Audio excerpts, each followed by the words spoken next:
Hello everyone. In this video, I'll show you how to withdraw funds from Bybit to your bank account. Firstly, start by visiting the Bybit homepage. Locate the Assets button in the top right-hand corner and then click on it. A drop-down menu will appear displaying your digital assets.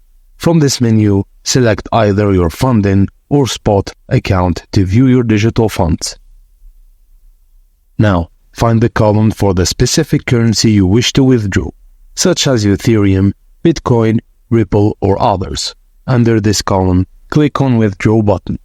Just remember, withdrawals can only be conducted through the funding or spot account. If your assets are in the other account, click Transfer to move them to the correct one. Now, click on Fiat Withdrawal located in the upper right corner of the page. Finally, enter the amount you wish to withdraw and choose your preferred withdrawal method. If you have previously deposited fiat currencies to your account, Bybit will automatically link this account for withdrawals. Otherwise, you will have the option to add a new bank account manually.